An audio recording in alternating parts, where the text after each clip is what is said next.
안녕하세요. 투자에 대한 깊이 있는 분석을 원하시는 여러분과 함께합니다. 최근에요, 미국 제약바이오 시장에 정말 큰 파장을 일으킨 사건이 있었죠. 바로 그 SC 제형 기술을 가진 할로자임, 이 회사의 주가가 급락한 일인데요. 이 여파가 보니까 기술적으로 좀 유사성이 있는 국내 기업 알테오젠에도 미치면서요, 장 초반에 주가가 확 빠졌었습니다. 이 상황을 보신 많은 투자자분들, 아마 이런 질문들 많이 떠올리셨을 겁니다. SC 제형은 신약으로 인정받아서 약가이나 대상이 아닐 줄 알았는데 또 만약 키트로다 SC 제형도 약간이나 대상이 된다면 기술을 제공했을 가능성이 있는 알테오젠에게도 이거 직접적인 리스크가 되는 건 아닐까? 그리고 근데 키트로다 특허 만료 시점도 비슷하다던데 그럼 이 약가이나 논란이 실제로는 뭐 큰 영향이 없는 거 아닌가 하는 그런 궁금증들이요. 네, 오늘 저희는 바로 이 질문들에 대한 답을 좀 찾아보려고 합니다. 할로자임에 도대체 무슨 일이 있었던 건지 여기서부터 시작해서요. 이 논란의 핵심 배경이죠. 미국의 약가 인하 제도, 그 IRA라는 게 대체 무엇인지, 그리고 이게 알테오젠과 키트로다 SC 제형에 정말 큰 리스크가 맞는 건지, 또 특허 만료 시점이나 메디케어 비중 같은 좀 현실적인 요소들을 따져봤을 때 실제 영향은 어느 정도일지, 그리고 마지막으로 알테오젠이 가진 다른 기회 요인들은 없는지, 네, 투자 관점에서 아주 핵심적인 내용들을 하나씩 좀 자세히 펼쳐보겠습니다. 자, 그럼 먼저 이번 이슈의 발단이 된 사건부터 좀 자세히 짚어주시죠. 할로자임에 정확히 무슨 일이 있었던 건가요? 네, 그게 지난 2025년 5월 13일이었죠. 미국의 대표적인 피하 주사, 그러니까 SC 제형 펄에품 기술 기업인데요. 할로자임이라고. 이 회사 주가가 그야말로 폭락했습니다. 하루 만에요. 20% 이상 빠졌고요. 뭐 외신 보도 같은 걸 보면 장중한 때는 거의 24.6%까지 빠졌다고 하더라고요. 와, 하루 만에 20% 이상이라니 정말 엄청난 충격이었겠네요. 그렇습니다. 이 급락의 직접적인 원인이요. 그게 미국 보건복지부 산하에 있는 메디케어 및 메디케이드 서비스 센터, 줄여서 CMS라고 하는데요. 아, 네, CMS. 여기서 새로운 메디케어 가이드라인 초안을 발표했는데 바로 그것 때문이었습니다. 이 초안에서 가장 문제가 된 부분이 뭐냐면요.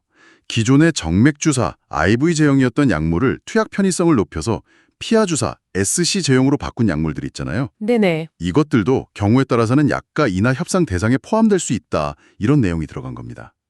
특히 그 할로자임 기술처럼 히알루로니다제라는 효소를 첨가해서 피하 투여를 좀 쉽게 맞는 약물들, 예를 들면 뭐 얀센의 다잘렉스 파스프로라든가 로슈의 오크레브스 SC 제형 같은 약들이요.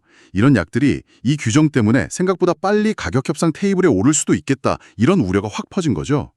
로이터 통신 같은 곳에서 이 점을 중요하게 다뤘습니다. 네, 그래서 알테오젠의 경우에도 좀 유사한 SC 제형 기술, ALT-B4라고 하죠. 이걸 보유하고 있기 때문에 이 소식이 딱 전해지니까 국내 증시 개장 초반에 같이 좀 하락하는 모습을 보였어요. 아, 그랬었죠. 네. 하지만 시장 참여자들이 곧바로 할로자임이랑 알테오젠은 기술적으로 좀 다르고 사업 구조나 파트너십도 차이가 있다. 이런 점을 인지하기 시작하면서 알테오젠 주가는 낙폭을 꽤 많이 만회하면서 좀 다른 흐름을 보였습니다. 실제로 이 사건 이후에요. 투자은행 리링크 파트너스라는 곳의 애널리스트 데이비드 라이징어라는 사람이 할로자임에 대한 투자 의견을 확 낮췄어요. 기존 시장 수익률에서 시장 수익률 하회, 그러니까 거의 비중 축소 의견으로 내리고 목표 주가도 23달러에서 47달러로 대폭 깎았습니다. 와, 많이 내렸네요. 네, CMS 초안 내용이 할로자임의 핵심 수익 모델, 즉 약가 보호 전략에 직접적인 타격을 줄 수 있다. 이렇게 분석한 거죠. 뭐 인컬츠나 인베스팅닷컴 같은 금융 정보 사이트에서도 이걸 주요 뉴스로 다뤘고요. 그렇군요. 결국 CMS의 새로운 가이드라인 초안, 이게 모든 논란의 시작이었네요. 그렇다면 이 논란의 중심축인 미국의 약가 인하 제도, IRA에 대해서 좀 더 근본적인 이해가 필요해 보입니다. 이게 정확히 어떤 제도인지 설명해 주시겠어요? 네, 그 IRA는 인플레이션 감축법, 인플레이션 리덕션 액트의 약자인데요. 이 법안 안에 여러 내용이 있는데 그중에서 특히 중요한 게 바로 약가 협상 조항입니다. 2022년에 법안이 통과됐고요. 실제 약가 협상 결과가 적용되는 건 2026년부터 단계적으로 시작될 예정이에요. 이건 미국 정부가 운영하는 노인 및 장애인 의료보험제도, 바로 메디케어의 약가 결정 방식에 대한 아주 큰 변화라고 할 수 있습니다. 네. 이 제도의 핵심은 이겁니다. 미국 시장에 나온 지 좀 오래된 비싼 약들에 대해서 메디케어가 직접 제약사랑 가격 협상을 벌일 수 있게 된 거예요. 아, 정부가 직접 나서는 거군요. 합성의약품은 9년이 지나면 협상 대상이 될 수 있습니다. 이전까지는 사실상 제약사가 정한 가격을 메디케어가 그냥 받아들여야 했다면 이제는 정부가 직접 나서서 약값 좀 내립시다. 이렇게 요구할 수 있는 강력한 권한을 갖게 된 거죠. 여기서 이번 할로자임 사태랑 직접적으로 연결되는 가장 중요한 규정이 바로 동일 활성 성분 기준입니다. 아, 동일 활성 성분 기준이요? 네, CMS가 내놓은 초안에 따르면 약물의 핵심적인 효능을 내는 그 활성 성분이 동일하고 또 그 약을 파는 허가권자, 즉 제약사가 같다면 투여 방식이 정맥주사, IV든 피하주사, SC든 상관없이 기본적으로는 같은 약물, same drug으로 보겠다 이겁니다. 아, 그게 중요하군요. 이게 왜 중요하냐면요. 제약사 입장에서는 기존 IV 제형 특허가 만료될 때쯤에서 사용 편의성을 높인 SC 제형을 새로 내놓는 거예요. 그래서 마치 별개의 신약처럼 취급받아서 높은 약과도 유지하고 IRA 약과 협상도 피해가려는 전략을 생각하고 있었는데 네. 이 CMS의 기준이 그 전략에 제동을 걸 가능성이 커졌기 때문이죠. 아, 그러니까 제형만 바꾼다고 무조건 새로운 약으로 인정받아서 약과 협상을 피할 수 있는 게 아니라는 거네요. 그 활성 성분이 같으면 같은 약으로 볼 수 있다. 이 기준이 핵심이네요. 바로 그 점입니다. 제형 변경이 약과 협상 회피의 만능 열쇠가 아닐 수 있다는 걸 시사한 거죠. CMS가 발표한 구체적인 일정을 보면요. 3차 약과 협상 대상 약물 목록은 2026년 2월 1일까지 발표되고요. 여기서 협상에서 결정된 가격은 2028년 1월 1일부터 실제 처방에 적용될 예정입니다. 특히 이번 3차 협상부터는 병원에서 맞는 주사 제품만 아니라 의사 진료실 같은 외래 환경에서 투여되는 약물들, 이게 메디케어 파트 B 약물인데요. 이것도 처음으로 협상 대상에 포함된다는 점도 중요한 변화입니다. 로이터 통신 같은 외신에서도 이 부분을 강조하고 있어요. 아, 파트 B 약물까지 포함되는군요. 네, 여기서 잠시 용어를 좀 명확히 하고 갈게요. 앞서 계속 나온 SC 제형은 subcutaneous, 즉 피부 아래 지방층에 주사하는 방식입니다. 환자가 직접 주사하거나 병원 방문 시간을 줄일 수 있어서 편의성이 높죠. 네. 반면 IV 제형은 intravenous, 정맥에 직접 약물을 주입하는 방식이고 보통 병원이나 클리닉에서 의료 전문가가 투여합니다. 그리고 활성 성분, active ingredient는 실제 약효를 나타내는 약의 핵심 물질을 말하고요. BLA는 Biologics License Application의 약자인데 항체의약품 같은 생물의약품, 즉 바이오의약품에 대해 미국 FDA에 내는 품목 허가 신청서를 말합니다. 네, 용어 설명 감사합니다. 이제 명확히 이해가 되네요. 그렇다면 이 동일 활성 성분 기준을 적용하면 알테오젠 기술이 적용됐을 가능성이 제기되는 그 머크의 블록버스터 면역 항암제 키투루다 있잖아요. 이 키투루다의 SC 제형 역시 약가 인하 대상이 될 수 있다. 이렇게 해석이 나오는 건가요? 네, 현재로서는 그럴 가능성이 상당히 높아졌다고 보는 게 합리적입니다. 알테오젠은 그 인간 히알루로니다제를 활용한 독자적인 피하주사 제형 변경 기술 ALT-B4를 가지고 있잖아요. 네. 시장에서는 글로벌 제약사 머크가 연 매출 30조 원이 넘는 이 거대 품목 키트루다의 투약 편의성을 개선하려고 개발 중인 피하주사 제형, 즉 키트루다 SC에 바로 이 알테오젠 기술을 적용했을 것이다. 이런 관측이 지배적이에요. 실제로 알테오젠과 워크는 기술 이전 계약을 맺은 상태고요. 그런데 앞서 설명드린 CMS 가이드라인 초안이 SC 제형이라 할지라도 기존 IV 제형과 활성 성분, 키트루다의 경우는 펜브롤리주맙이죠. 네, 펜브롤리즈마. 이게 같다면 동일 약물로 간주하겠다. 이렇게 밝히면서 상황이 좀 복잡해진 겁니다. 이전에는요, 키트루다 SC가 IV 제형과는 별개로 새로운 BLA를 통해서 FDA 승인을 받으면 법적으로는 다른 신약으로 인정받아서 출시 후 13년 동안은 IRA 약가 협상 대상에서 제외될 수 있을 거다 이런 기대감이 있었어요. 그렇죠. 그게 중요한 가치였죠. 맞습니다. 이게 제형 변경의 중요한 경제적 가치 중 하나였죠. 하지만 이번 CMS 초안은 이런 기대를 크게 약화시킨 겁니다. 즉, 키트루다 SC 제형이 예상보다 이른 시점인 2028년부터 약가이나 협상 대상에 포함될 수 있다. 이 리스크가 현실화된 거죠. 이와 관련해서 머크가 발표한 키트루다 SC의 임상 3상 결과도 좀 주목할 필요가 있는데요. 머크는 자사 웹사이트 같은 데서 발표한 자료를 보면 키트루다 SC 제형이 기존 IV 제형과 비교했을 때 혈중 약물 농도 유지 같은 약동학적 특성 면에서 효과가 뒤처지지 않는다. 즉 비열등성, non-inferiority를 입증했다고 밝혔어요. 효과가 있다는 걸 입증했다는 거군요. 이게 어떻게 보면 SC 제형이 IV 제형을 대체할 수 있다는 근거가 되면서도 동시에 CMS 입장에서는 결국 같은 약 아니냐라고 볼 여지를 더 강화시켜주는 측면도 있겠네요. 정확히 그렇습니다. 임상적으로 효능이 유사하다는 게 입증된 건 SC 제형의 시장 확대에는 긍정적인 시그널이지만 약가 규제 측면에서는 오히려 동일 약물로 간주될 근거를 더 강화시켜준 셈이 된 거죠. 이게 알테오젠 기술의 가치를 입증하는 동시에 약가 인하 리스크를 부각시키는 양면성을 지니고 있다고 볼 수 있습니다. 그런데 앞서 잠깐 언급됐지만 키트루다 자체의 실질적인 특허 만료 시점도 2028년경으로 알려져 있잖아요. IRA 약가 인하가 실제로 적용될 수 있는 시점하고 거의 겹치는데 그렇다면 이 약가 인하 논란의 실질적인 영향은 생각보다 크지 않을 수도 있는 것 아닌가요? 네, 바로 그 지점이 이번 이슈의 파급 효과를 좀 냉정하게 분석하는 데 있어서 매우 중요한 포인트입니다. 머크가 IR 자료 같은 데서 밝힌 내용이나 시장 분석가들의 전반적인 예측, 컨센서스라고 하죠. 이걸 종합해보면요.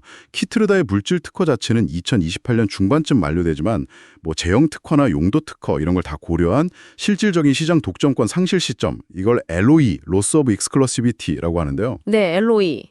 이 LOE는 2028년 말 또는 2029년 초 정도로 보고 있습니다. 즉, 경쟁 제품들, 특히 바이오시밀러, 복제약이죠. 네. 이런 약들이 본격적으로 시장에 진입할 수 있게 되는 시점이 대략 2028년이라는 데에는 큰 이견이 없어요. 그리고 키트르다 바이오시밀러 개발 경쟁도 이미 아주 치열하게 진행 중이라서 2028년에는 여러 개의 바이오시밀러들이 시장에 나올 가능성이 높습니다. 아, 시밀러들이 그때 나오는군요. 네. 여기서 다시 IRA 약가 협상 규정을 좀 자세히 들여다볼 필요가 있는데요. IRA 규정에는 이런 조항이 있습니다.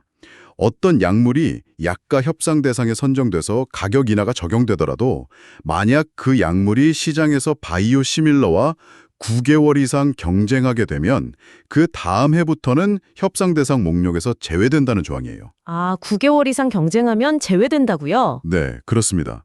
자, 이걸 키트루다 SC에 한번 적용해보면 어떻게 될까요?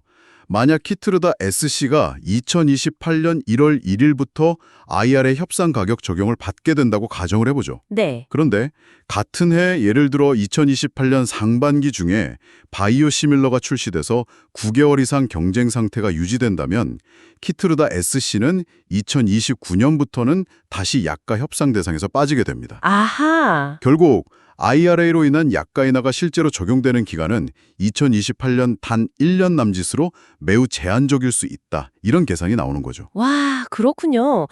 근데 약가 인하 대상이 될 수 있다는 뉴스 자체는 굉장히 충격적이었지만 특허 만료 시점하고 바이오시밀러 출시 그리고 IRA의 세부 규정까지 딱 맞춰보면 실제 약가 인하가 적용되는 기간은 1년 정도로 매우 짧을 수 있다는 거네요.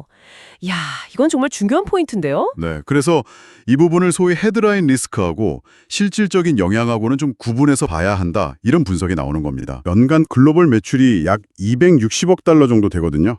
우리 돈으로 하면 30조 원이 훌쩍 넘는 정말 엄청난 규모입니다. 네, 그렇죠. 이 중에서 미국 시장 매출이 상당 부분을 차지하고요. 그 미국 매출 안에서 메디케어를 통해서 발생하는 매출 비중은 대략 한 20% 내외 수준으로 추산됩니다. 아, 전체의 한 20% 정도군요. 네. 만약 IRA 약가 협상이 실제로 적용되어서 이 메디케어 해당분 매출에 대해서 가격이 예를 들어 한 25% 정도 인하된다고 가정을 해봅시다. 네. 이건 키트루다 전체 글로벌 매출을 기준으로 계산해보면 약 3%에서 5% 정도의 매출 감소 효과에 해당합니다. 아, 3에서 5%? 네. 물론 3에서 5% 감소도 절대 작은 규모는 아니죠. 하지만 키트루다의 전체 매출 규모나 성장세를 고려했을 때 이 약가 인하 이슈 하나만으로 키트루다나 관련 파트너사인 알테오젠의 기업 가치 전체를 막 뒤흔들 정도의 파괴력을 가지는가, 여기에 대해서는 좀 더 신중한 판단이 필요하다. 이런 분석이 나오는 배경입니다. 그렇군요. 실제 적용 기간도 짧을 수 있고 영향을 받는 매출 비중도 전체의 약 20% 수준이고 또 가격 인하율을 감안하면 전체 매출에 미치는 영향은 3에서 5% 정도로 추산된다. 네, 이렇게 정리해 볼 수 있겠네요. 키트루다 SC와 관련된 리스크의 실체를 좀 더 명확하게 파악할 수 있었습니다. 자, 그렇다면 알테오전 입장에서 이번 이슈를 단순히 키트루다라는 단일 파이프라인에 대한 리스크로만 딱 국한해서 봐야 할까요? 알테오젠이 가진 다른 기회 요인들은 없는 건가요? 그렇지 않습니다. 오히려 이 지점이 이번 이슈를 계기로 해서 알테오제물이라는 기업의 어떤 본질적인 가치를 다시 한번 들여다봐야 하는 중요한 전환점이라고 생각합니다.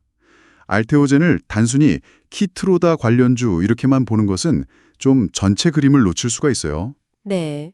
알테오젠은 자체 개발한 그 인간 히알루로니다제 기반의 SC 제형 변경 플랫폼 기술 ALT-B4를 가지고 이미 여러 글로벌 빅파마들하고 기술 수출 계약이나 파트너십을 성공적으로 체결했습니다. 머크 외에도요, 현재까지 계약 사실이 공개된 주요 파트너사들만 봐도 일본의 다이치 상쿄, 프랑스의 사노피, 또 글로벌 제네릭 및 바이오 시뮬러 분야의 강자인 산도즈, 이건 노바티스에서 분사했죠. 그리고 영국의 아스트라제네카 등이 있습니다. 와, 많네요. 네. 이외에도 비공개 파트너사들이 더 있을 가능성도 높고요. 중요한 건 뭐냐면 이 파트너사들을 통해서 알테오젠의 ALT-B4 기술이 적용된 다양한 신약 후보 물질들이 현재 활발하게 임상 개발 단계에 진입해 있거나 곧 진입을 앞두고 있다는 점입니다. 아, 다른 약들도 많군요. 그렇죠.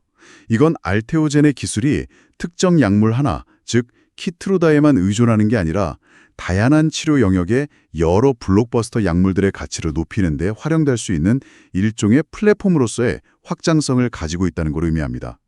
따라서 특정 파이프라인에서 발생하는 이슈에 대한 리스크를 분산시키는 효과도 있고요. 동시에 플랫폼 기술 자체가 가진 미래 성장 잠재력이 여전히 유효하다, 이렇게 해석이 가능합니다.